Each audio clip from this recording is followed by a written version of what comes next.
Урматтуу көрүүчүлөр, сиздерди Чек Ара коомдук бирикмеси кечээкү Баткен облусунун Кадамжай районунун Бирлик айыл өкмөтүндөгү Чечме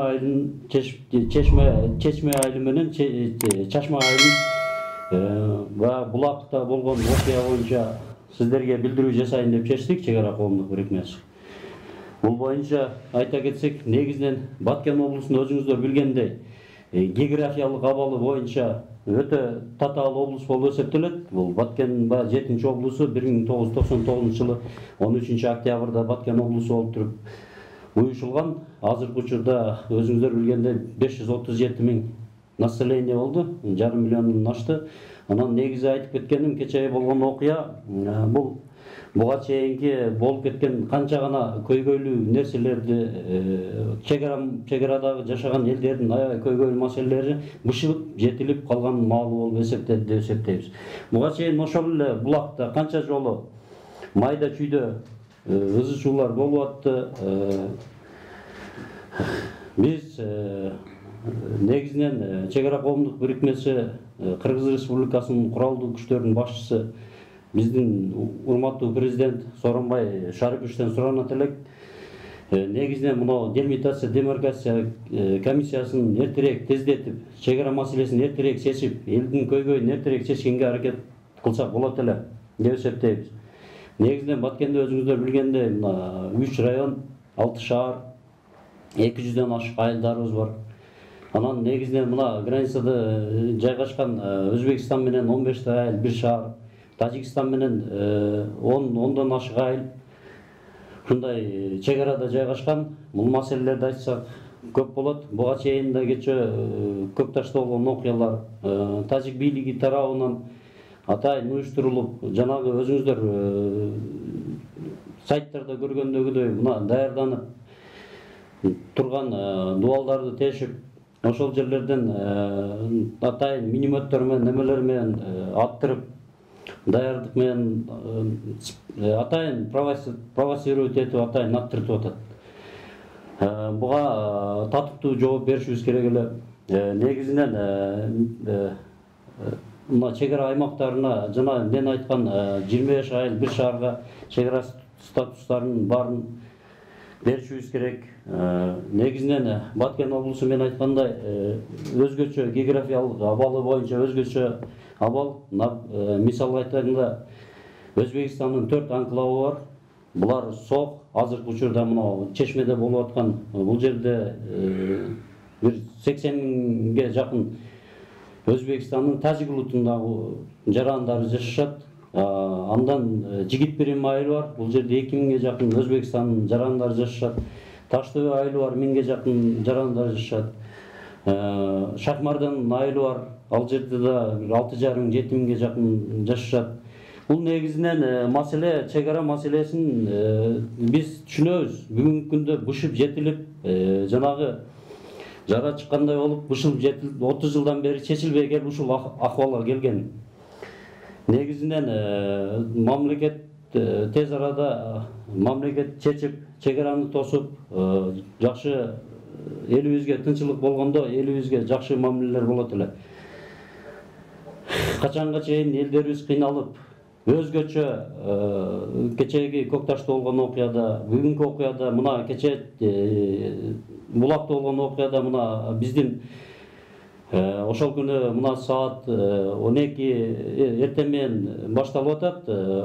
Тиги Өзбекстан тараптан да, алар тараптан да чакырып, Ашар жолу менен ошол жерде субботник өткөзгөнү чакырып туруп, ал жерде 12:30 чамасында бирге жакын тиги кан чыгарып Куран окутайын деп аткан маалда Өзбек тараптан провокация болуп, Өзбекстан тараптан провокация болуп, алар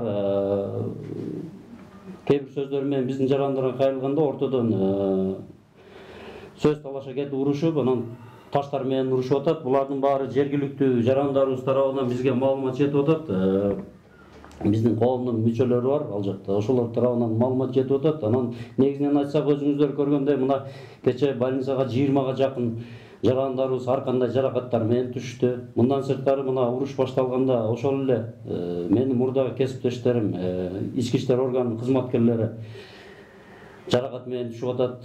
Буга да аябай өкүнүчтүү. Негизинен чек ара маселесин чечип койсок, аябай жакшы болот эле деп эсептейм.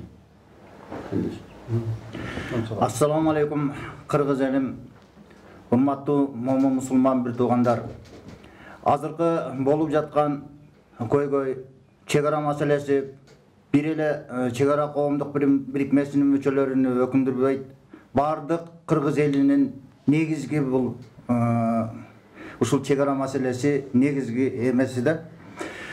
Ошондуктан мен айткым келет, урматтуу президентибиз Сооронбай Шарипович, ушул чек ара маселесине терең көңүл бурсаңыз, 30 жылдан бери чечилбеген чек ара Баткен элини тажатты деп ойлойм. Ошол жерде жашап жаткан элдердин баарыңыздарды ынтымакка чакырат элем, биримдикке чакырат элем. Дүйнөнүн кулу болбой, Аллахтын кулу болсоңуздарчы дейт элем. Себеби 5 күндүк дүйнөдө бул ушундай бир жагдай болуп атат. Түшүнүксүз кээ бир ушул бийлик тарабынан ошолорду аркалап элди келечегин ойлобой, ошончо энелердин көз жашын ойлобой, ортомчу болуп кээ бир өзүбүздүн бизнесмен коммерсанттарыбызга тарынып кетем. Себеби элибиз кандайдыр деңгээлде кайсы абалда кыйналып турганын алар сезип турса дагы жүрөгү кыргыз деп сокпой атканы мени өкүндүрөт. Ал эми ушул нерселерге дагы терең көңүл бурсаңыздар, бул дүйнө байлык дагы, бийлик дагы баары кала турган дүйнө. 5 күндүк дүйнөдө бири-бирибизди сыйлап, урматтап сыйлап өтпөсөк, бул кандай кыргызбыз? Кандай сен кыргызмын деп басып жүрөсүң? Өзүңдүн номер 1 ушундай бизге жамандык жасап аткан, согуш кылып аткан адамдарга биз контрабанда жолдору менен биз өзүбүз элге чыккынчылык кылып атканыбыздар болуп атат го.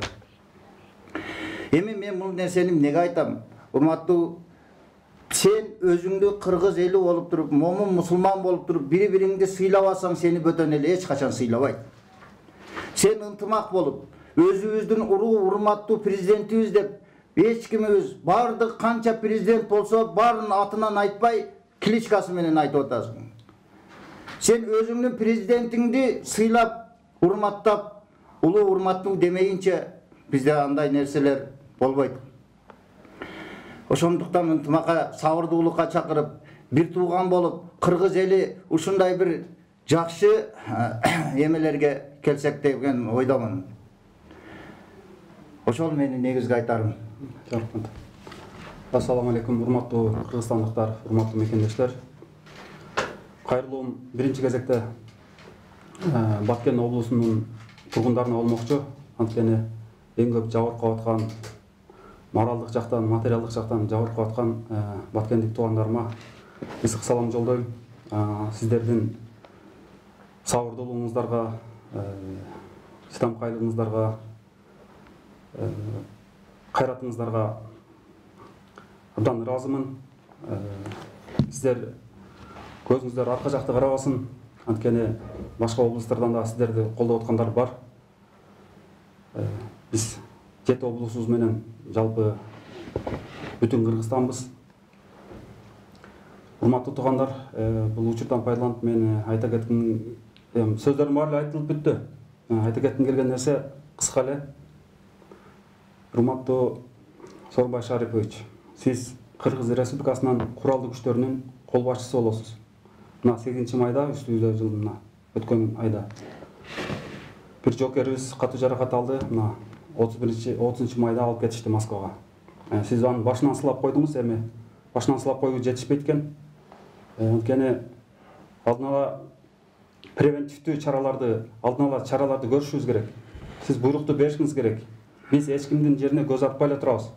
Биз болгону өзүбүздүн жерлерди коргоп калууга, ата-бабалар бизге калтырып кеткен жерлерди ыйык сактап, кийинки урпактарга өткөрүп берүүгө биз милдеттүүбүз.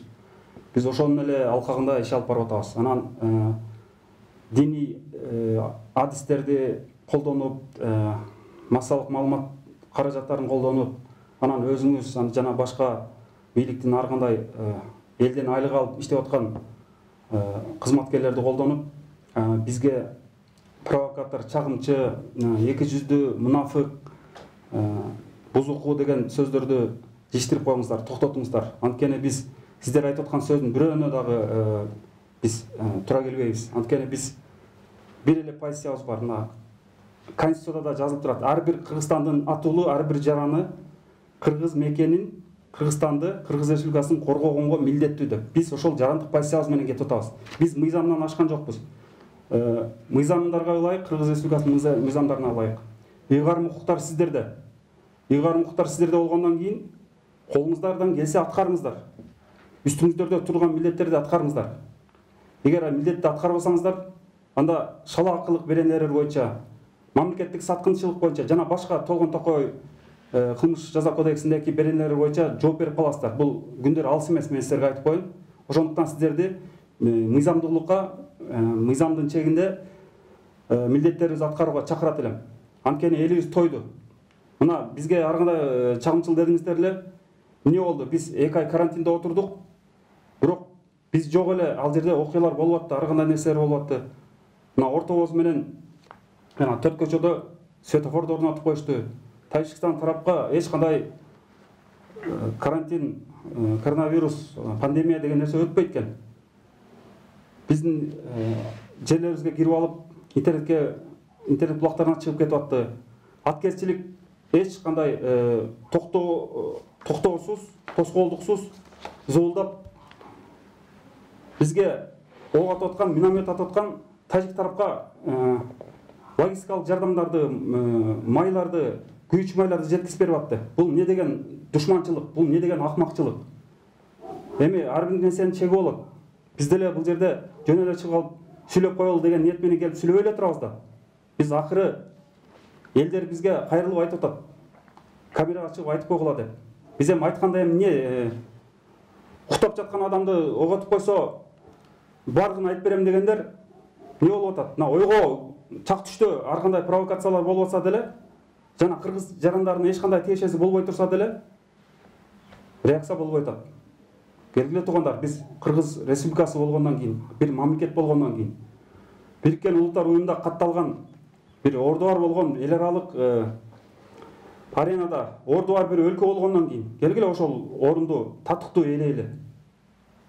Бир банан республикасы болбой, бир илгертеден ата-бабаларыбыздан калган улуу каганаттын мураскорлору бололу демекчимин. Унукура кыргыз улуттук кызыкчылыгын коргоого жана Кыргызстанда жашап аткан баардык жалпы улуттардын, этностордун кызыкчылыгын коргоого баарыңыздарды чакырам. Чоң рахмат. Саламатсыздарбы, көрүүчүлөр, саламатсыздарбы туугандар. Мен да ошо кече кагылышууда болгон жаракат алгандарга колдоо көрсөтөм. Биз сиздер мененбиз, жалгыз эмессиздер. Ошо кече провокацияга алдырбай ошо эме жакшы туруп бердиңиздер, кармап бердиңиздер. Рахмат сиздерге, ыраазычылык. Анан мен айтат элем, эгер чек ара маселесин чече албаса, жандай чече турган акыбал жок болсо, анда чек ара маселесин паузага койсун. Условный граница бар. Ким кайсы жерде ээлеп турса, ошол жерге кызыл сызык өткөрүп, алар бери кирбесин, биз ары кирбейли, ошондой кылып пауза коелу. Анан биз убагы келгенде анан өзүбүз чечебиз да. Кандай адамдарды азыр эме бийликке алып келип коюшту? Ким койду аларды? Ким аларга укук берди андай? Мен түшүнбөйм да. Кече күнү жолугушууга Өзбекстандан Фергана облусунун губернатору келип атат. А Баткен облусунун губернатору кайда жүрөт? Эмнеге замын жөнөтөт? Фергана облусунун губернатору анан Баткен облусунун зам губернаторун кантип тоготот? Эмне деп сүйлөшөт ал менен? Ошондой ызы-чуу болуп атса, биздин ошо эмелер кай жакта жүрөт? Жергиликтүү эл, ошо Кадамжай районунун элдери нааразы болуп атат.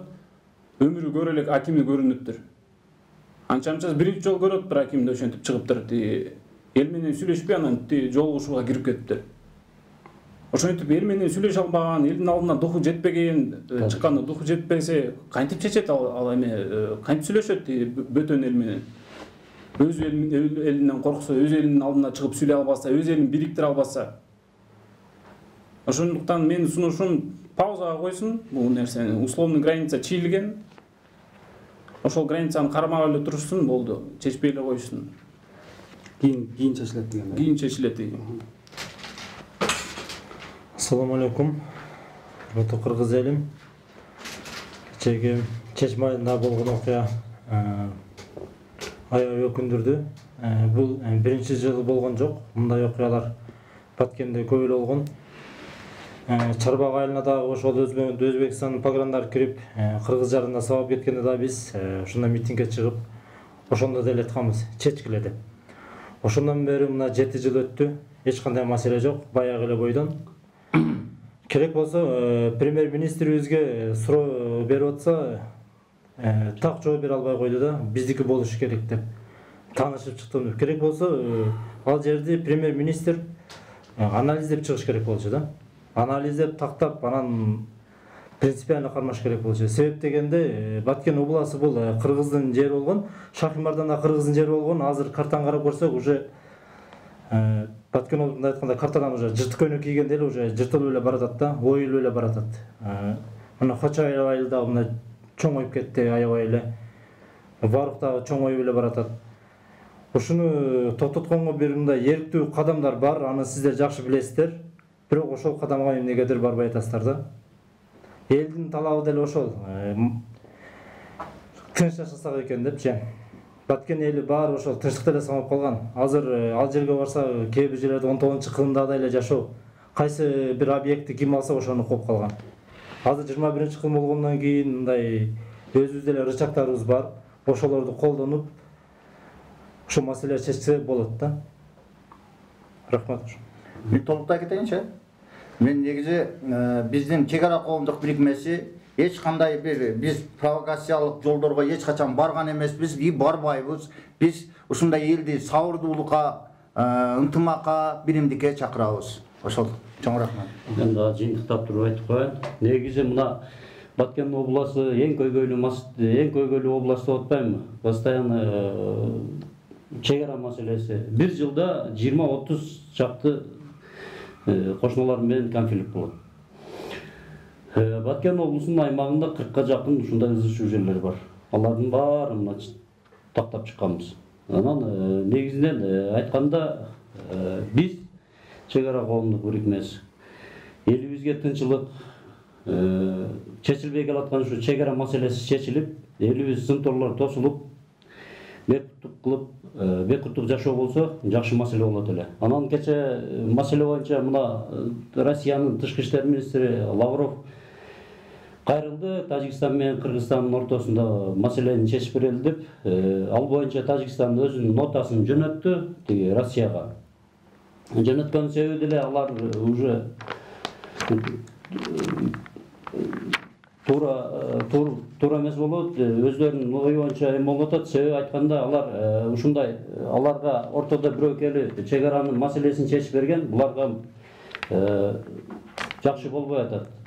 Анан мындайча айтканда алар ушундай чек ара жерлериндеги жашаган айылдагы кыргыздарды ушинтип аткылап, кечеги окшоп минометтер менен аткылап, даярдан аткылап, кыргыздардын чек арада жашаган кыргыздардын коркутуп, үйлөрүн сатып алганга булардын мамлекеттик Тажикстандын саясаты болуп жатат. Муну мамлекет башчысы команда бермейинче ал жерде бир да жергиликтүү тажик жарандары бир да кадам жасабайт. Мен муну сиздерге ишеним менен айта алам.